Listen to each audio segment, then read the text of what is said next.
Good morning, friends and followers, YouTubers, subscribers, Trevorites, but mainly, good morning to you, the subscribers, because you're the ones that help the channel grow.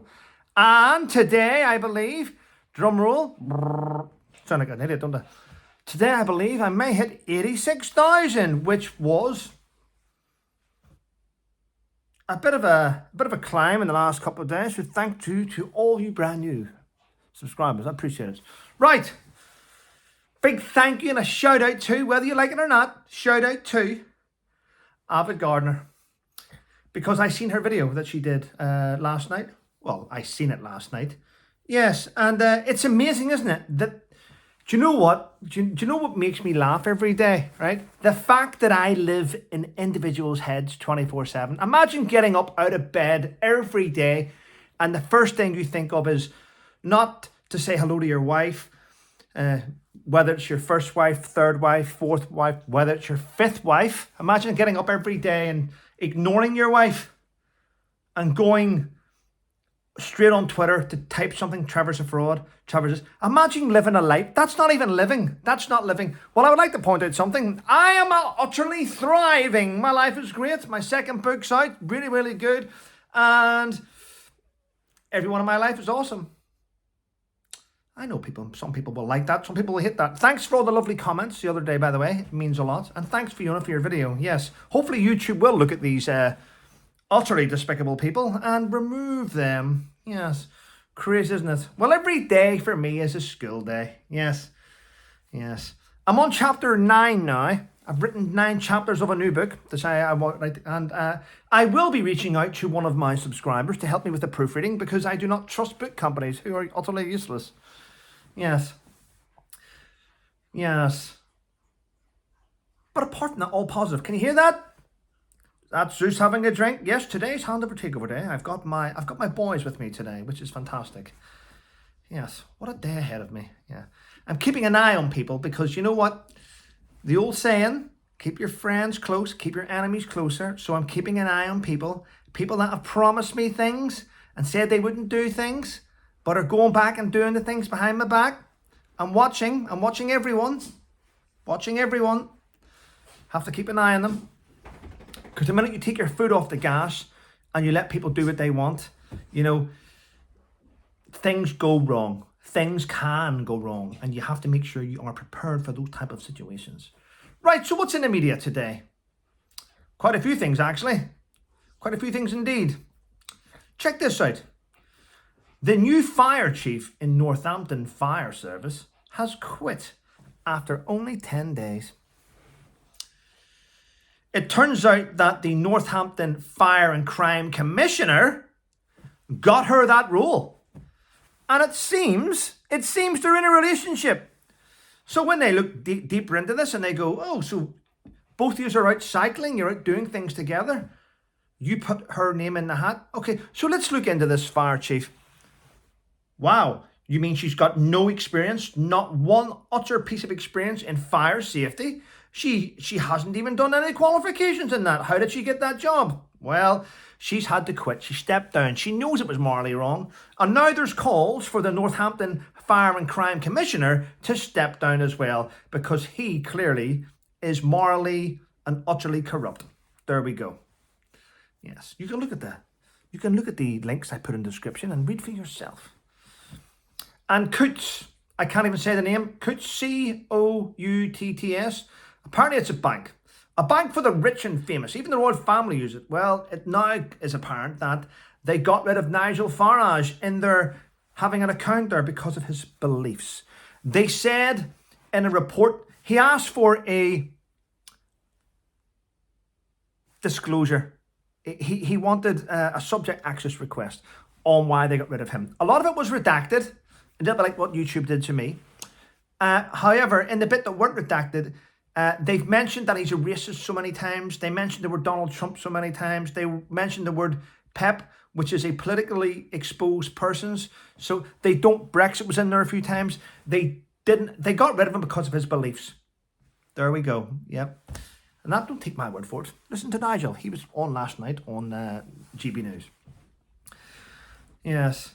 But it seems that there's dark forces around that are trying to get GB News taken off air. Yes, they are. Yeah, they're going after Nigel. They're going after Dan Wooten. They went after Mark Stern. They went after Lawrence Fox. They're trying to remove them all. So basically, you need to have the opinion of the BBC paedophile network in order to get a free rein on TV.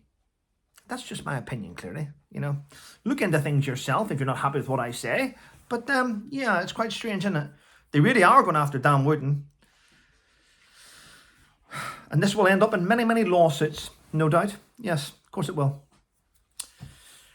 Counter-terrorism bosses have warned the Metropolitan Police and the police across the United Kingdom that over the next 6 months, we need to be on guard.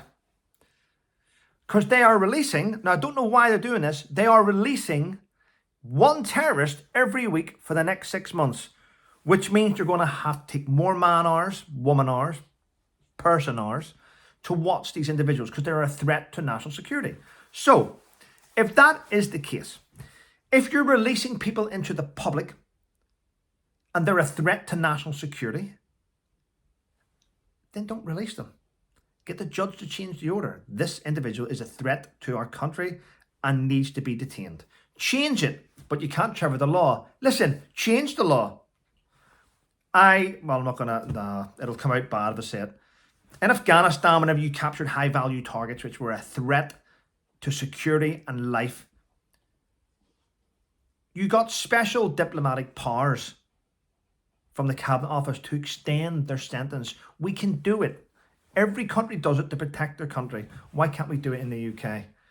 Is it because the lefty lawyers will then claim money from the taxpayer to fight this case to keep someone that's dangerous on the street? We don't know, do we? We don't know. And ministers have apologised to veterans. Veterans that were discharged up until the year 2000, being gay in the military was against the code of conduct. It was illegal. And if you were found to be gay or doing activities which were unforeseen, let's just say, you were discharged. Many people were jailed. Many people were jailed, fined and kicked out. Service no longer required. Terrible reports. Now, to be fair, some of them were treated badly by the armed forces. I mean, they didn't just discharge them. I mean, they were fined and jailed for up to a year, sometimes 2 years. It was shocking the way the military justice system treated them. And for that, I hope they do get compensation, those individuals. But being kicked out of the military for being gay, I understand that, because people that joined the system, people that signed up to serve their country, knew that it was illegal to be gay in the army. They knew it was illegal and they joined up to try and hide it. Some of them were caught out and kicked out. Now for that, if it's just a simple process, then I don't think they should get compensation because they joined something they realised was illegal with what they thought. But if they were treated unfairly and bad and jailed, then yes, I do believe they should get compensation. I do believe they should get, what do they call it these days? Reparations or I can't even say the word. But I do believe they should be compensated, the ones that were treated badly. It's shocking and the world's changing and we accept everything and that's a good thing. I think we're moving in the right direction that way. We were moving in the right direction up until about 2016. So from 2000 right through 2016, we're moving in the right direction. But I think we've gone too far. I think we fell off. And we need to bring it back. We really do. But there we go. Right, what else? Boots Chemist. Have you heard that? Boots Chemist.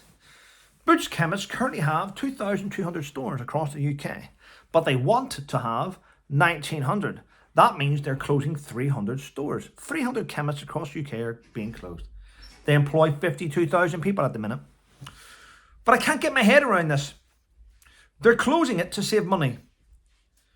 During the pandemic, one of the shops which was visited the most would have been Boots Chemist. They must have made colossal profits during the pandemic. They must have. Someone let me know. They must have made a lot of money. Chemists are used every day. They're used every day. So I don't understand it. The amount of prescriptions going through there, and I mean, they must have made an absolute fortune.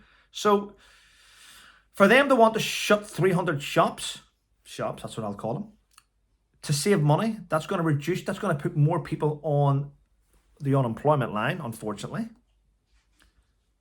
But where's the money going? Where's the profits going then? Does that mean shareholders have cashed in their money, they want to retire? I don't know. Someone let me know. It doesn't make sense. Right, now it brings me on to my last thing. Now I'm all for, listen, we live in a world of equality, but I only want equality. That's the word of it.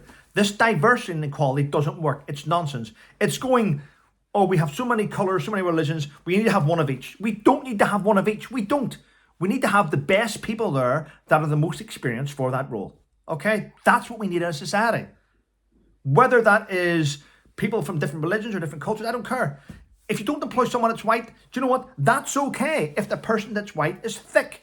If you're going to employ a person of colour and they're educated, then yes, give them the role. But we need to make sure we're employing the right people, if that makes sense. Which brings me on to my next point.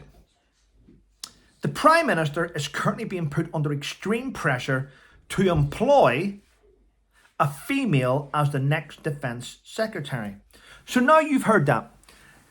They haven't said, we need to get someone in there that knows the job. We need to get someone in there that's a veteran. We need to get someone in there that has armed force experience. We need to get someone in there that will add value. No, none of that was brought up. What was brought up is, we need to put a female as the next Defence Secretary.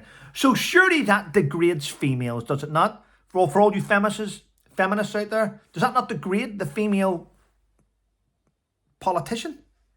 To say, doesn't matter how thick they are, how sexy they are, how shit they are, let's just get someone in that's female. Or we could get a man in that identifies as a female, couldn't we? We don't know. The whole thing just doesn't make sense. It's crazy. Yes. I love the fact that this video is going to be watched by one of my worst trolls who's going to cut and paste it. All I'm going to say this. I'm winning every day. Win, win, win. See that? Me? That's a winner's medal. That's a winner's medal, my trolls. Anyway, listen. No, I wasn't talking about you, Sebastian. Well, people, listen, I'm going to shoot off and do a few things today, but thanks for watching, thanks for subscribing, and thanks for your support. Take care and stay safe.